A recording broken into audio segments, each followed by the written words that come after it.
guys, my name is Tutu Adeyele, and you're welcome to another exciting episode of Tea with Tutu.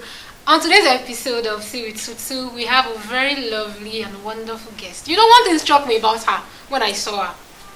I used to think I'm the tallest of them all because, yeah, I'm tall. When I saw her, I was dumbstruck because she's tall. And today we have the honor of having her grace us on our set. You're welcome. Thank you so much. It's a pleasure being here, and thanks for the compliment. My name is Tutu Omolewa, and I'm a Christian. I am an educationist and an on-air personality. Thank you, sis, for coming. Thank you. We appreciate you. So today we'll be talking about something interesting, something that we've all experienced at one point in our life. And this is a topic that when most teenagers, especially females, when they experience it, some take it the wrong way by either causing themselves bodily harm or killing themselves. So I'll ask our guest, is there any point in your life where you've been body shamed? Absolutely, yes. I feel the average teenager, irrespective of your body size or your body shape or what you look like, at some point you must have faced body shaming, because body shaming in itself is criticizing somebody for their body size. It could be the color of your skin, it could be your eyes, it could be, people say things like, when people use the word too, you're too short, you're too tall, you're too slim, you're too fat, you're too dark, and all of that. And people can be well-meaning while doing that as well. So people say, I'm just joking, I'm just, we're just having fun, so why are you taking it personal, and all of those things. But the effect of those things, just those words on the person you're saying it to, could go a long way, just as you have said. So yes, I have been body shamed. So how were you able to scale through that phase?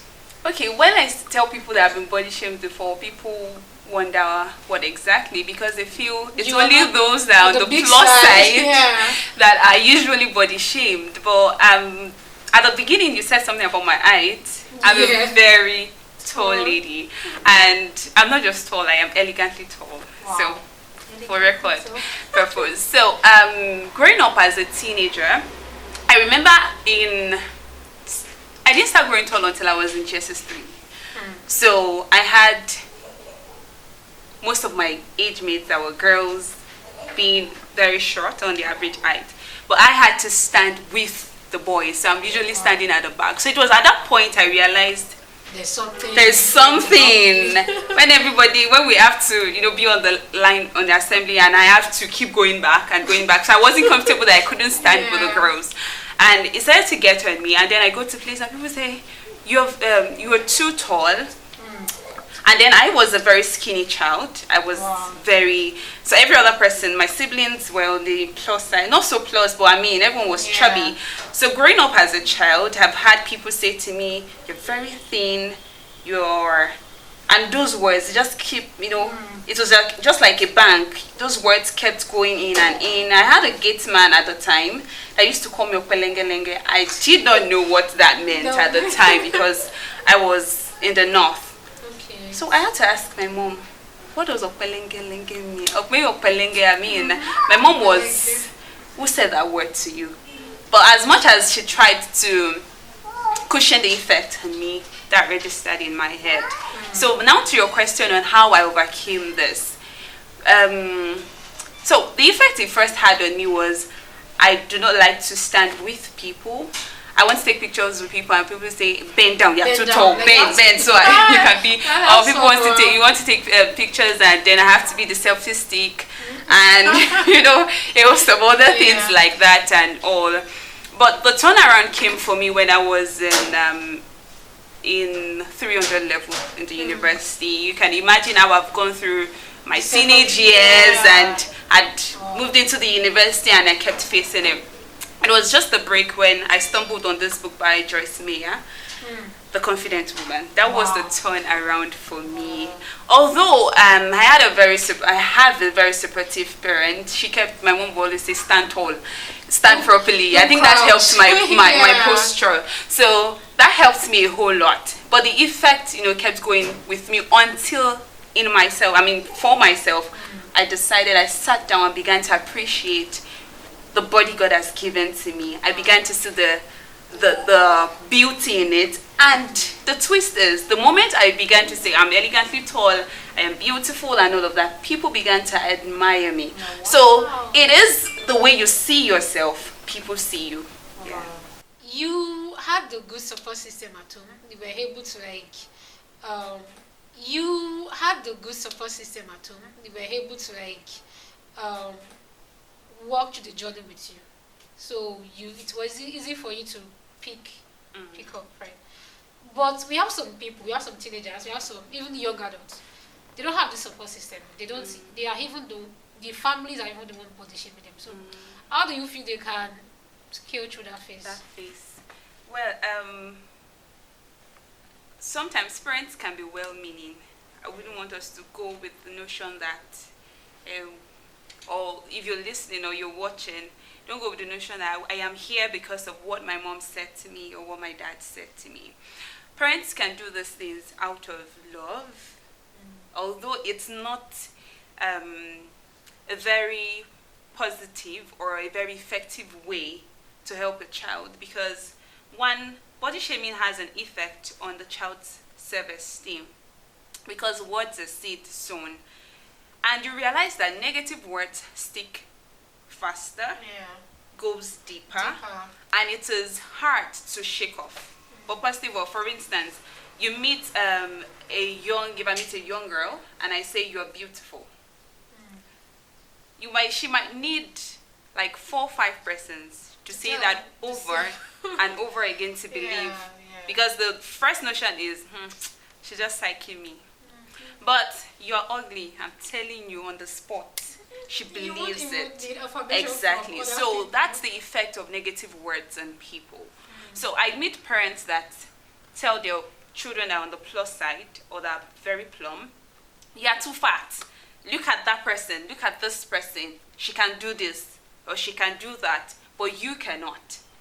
They say these things to make the child feel sober, to make the child feel remorseful, and maybe the child is going to cut down on a diet, or is going to do things smarter, or is going to, and all of those things. But first, I need you to understand that the world media keeps giving us a picture of what the perfect body should look like. They put it in our faces, from magazines to the TV shows to social media. So the perfect body is the flat tummy, the slim body, the 6 packs, and all of those things are the perfect body. And I would like to even cite an example. Just yesterday or 2 days ago, I saw a picture of 3 footballers. They're very popular. I won't mention their names. And one of them, 2 other persons had this, perfect body, whatever, and one of them didn't. And it became a meme, and all of those things. And I felt, okay, what is wrong with this body? Body structure. This person plays football excellently, like every other person in this picture. So that just tells you the effect of words. So when parents say these things, it doesn't help that child. Instead, it eats into their self-esteem. It makes them feel less of themselves. It makes them say every other person has been good, perfect, except her or him. So what would help? If you're a teenager or you are a young adult and you're struggling with this, I think at this stage of your life, it should come from yourself, okay?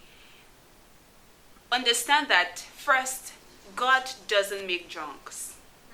So when God created you, it took his time. Like God comfortably took his time in creating you. The shape of your eyes, your body structure, your height, the fact that you're on the plus size, the fact that you're slim, the fact that you're whatever. The fact that you're short. The fact that you're short, the fact that you're very tall and all of that. The fact that your skin color doesn't look like every other person and everything. God designed it that way. So first, understand that God loves you the way you are, and He was so intentional about giving you those details. Okay. Secondly, you need to understand that you are accepted the way you are. The way you accept yourself, when you begin to see that I am beautiful or I am handsome, there is nothing wrong with my body structure, I am the perfect version of myself. The pictures or what you see isn't the perfect picture of what you should look like. So the way you look like is the way you should be. Then words of affirmation goes a long way to help. So let's say you are plump or you are fat. I do not really like to use the word fat. You could say words like I am big, I am bold, and I'm beautiful. I do not need to look like anybody to be beautiful. I do not need anybody to affirm that I'm beautiful. That's why, as much as I do not like this self-love thing, it helps as well. So when you begin to affirm yourself, you say it for yourself, you begin to act that way. Yeah. You begin to push yourself out that way. You begin to get more confident, because people can see when you're slouching. People can see when you're very uncomfortable with the way you look, and they begin to address you that way. So when you affirm yourself positively, there is this courage it gives you. I've met people that you wonder, where did this person get this confidence from? They don't have that media body, but they love. You begin to love them. Yeah. You begin to, that's what you can do, and then you can also read books that would help boost your confidence. Yeah, I also feel setting boundaries helps a lot, because if you find yourself in situations where someone, maybe they don't mean it to be evil, but they just find themselves talking in a demeaning way about you, your body structure. I feel you setting your personal boundary. You don't talk to me this way. You don't act this way around me. Can also help. Yes, that's absolutely true. And you should tell them how you like to be addressed. So for me, I had people say, "You're too tall." I said, "No, I'm not too tall. I am elegantly tall." That's the way I want to be addressed. So choose your words. And with time, I had people, when they meet me, they refer to me that way. Because it doesn't matter how many times you have to correct them.